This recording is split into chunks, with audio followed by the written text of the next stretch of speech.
Untuk selanjutnya, kami ingin menyampaikan kepada Ketua Majelis Hakim, sebagaimana pada tanggal 15 Februari 2024 pernah menyampaikan bahwa tidak mempunyai benturan kepentingan dengan tergugat terkait dengan pernah menjabat sebagai Kepala Bidang Penyuluhan Pelayanan dan Hubungan Masyarakat di Kanwil DJP Jatim II. Kemudian pada sidang ke-6 pada tanggal 25 April 2024, salah satu perwakilan tergugat bernama Bapak Ihtiar Rahmatullah, sebagaimana tadi disampaikan juga bahwa beliau hadir sebagai penerima kuasa dari tergugat. Nah, ini ada berteman di sosial media dengan ketua majelis melalui Facebook sehingga kami menanyakan apakah ada benturan kepentingan antara ketua majelis dengan Bapak Ihtiar Rahmatullah, walaupun kami mengetahui bahwa ketua majelis dalam memutus perkara quo pasti akan mengutamakan asas keadilan begitu. Namun kami sebelum menyampaikan kesimpulan, mohon untuk tanggapannya kepada ketua majelis. Baik, kalau untuk benturan kepentingan, majelis tidak memberikan penjelasan lebih lanjut. Yang jelas majelis tidak memiliki kepentingan dengan yang semuanya yang teman-teman majelis hakim ya. Di sini majelis hakim juga berteman juga dengan pihak penggugat, kuasa hukum, sama ya, dengan berteman juga dengan pihak-pihak para tergugat ataupun terbanding ya di Direktorat Jenderal Pajak. Sama, jadi majelis menempatkan semuanya secara proporsional. Sudah gitu aja.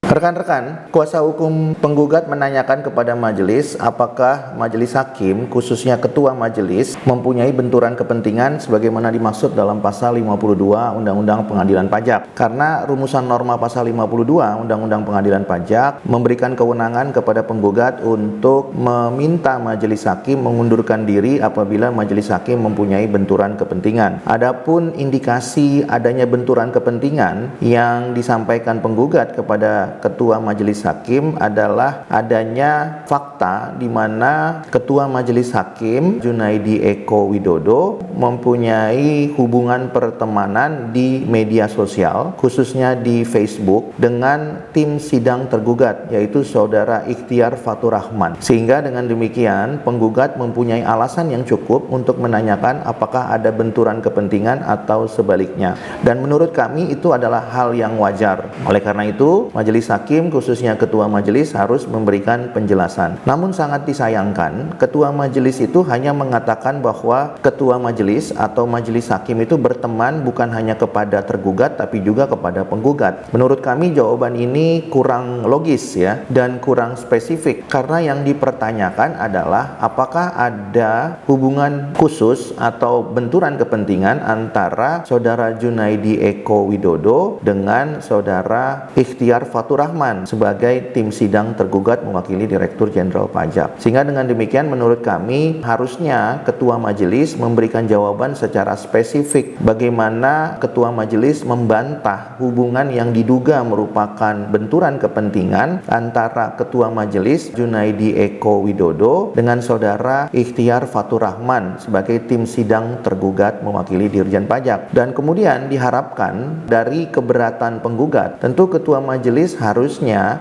memberikan bantahan bahwa kalau memang tidak ada benturan kepentingan, lalu kenapa kemudian ada hubungan pertemanan di media sosial seperti di Facebook. Nah, ini yang harusnya dijawab secara rinci, tegas, dan lugas. Bukan kemudian jawabannya mengatakan bahwa majelis hakim bukan hanya berteman kepada tergugat, tapi juga berteman kepada penggugat. Dan ini menurut kami tidak relevan. Dan itu yang sangat disayangkan ya. Dan menurut kami ketika nanti majelis dipertanyakan oleh pihak-pihak manapun ketika mengadili, memeriksa dan memutus perkara, majelis hakim harus menjawabnya dengan tegas, lugas dan spesifik, karena yang dipersoalkan oleh penggugat adalah orang tertentu. Dalam hal ini adalah tim sidang tergugat, yaitu saudara Ikhtiar Fatur Rahman. Sehingga harusnya ketua majelis saudara Junaidi Eko Widodo ini memberikan jawaban secara tegas terhadap persona tertentu, yaitu Ikhtiar Fatur Rahman ya. Jadi tidak kemudian menjawabnya secara umum ya atau general, tapi harus menjawabnya secara spesifik. Apakah ada hubungan khusus? Apakah ada hubungan pertemanan? Jika tidak ada, lalu kenapa bisa dibuktikan adanya hubungan media sosial melalui Facebook? Jika memang dibuktikan ada hubungan, lalu hubungan yang seperti apa itu? Sudah berapa lama hubungan itu? Lalu kenapa kemudian status itu masih ada padahal ketua majelis sudah menjadi hakim di pengadilan pajak? Nah, pertanyaan-pertanyaan itulah yang harusnya dijawab oleh ketua majelis ya. Jadi tidak menjawabnya secara umum saja, dan menurut menurut kami ini juga merupakan dugaan pelanggaran kode etik dan pedoman perilaku hakim, dan menurut kami penggugat apabila tidak puas dengan jawaban daripada Ketua Majelis Hakim dapat menyampaikan pelaporan atau pengaduan kepada Ketua Komisi Yudisial dan juga kepada Ketua Mahkamah Agung melalui Kepala Badan Pengawasan Mahkamah Agung Republik Indonesia.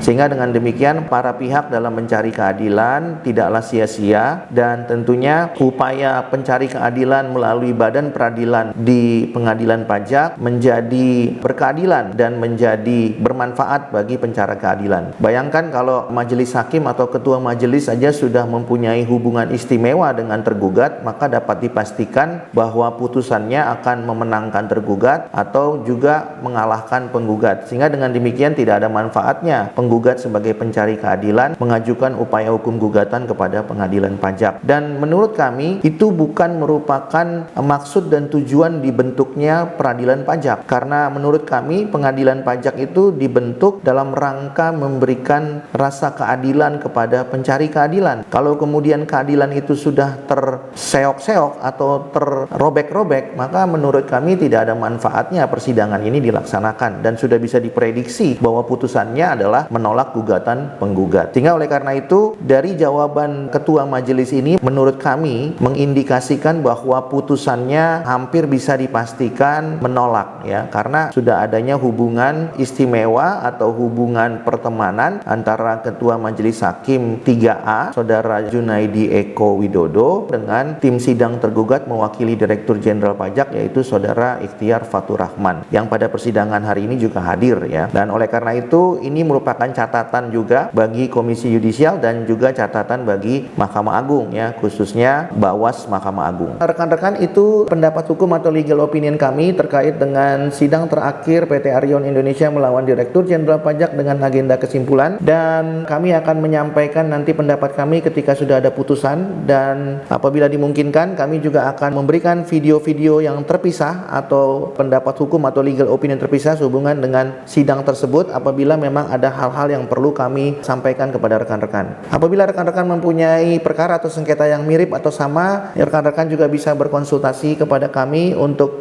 diberikan informasi lebih lanjut atau mendapatkan wawasan yang lebih luas lagi, sehingga dengan demikian rekan-rekan mempunyai pembekalan yang cukup dalam berperkara di pengadilan pajak. Demikian yang dapat kami sampaikan sementara. Terima kasih. Selamat siang.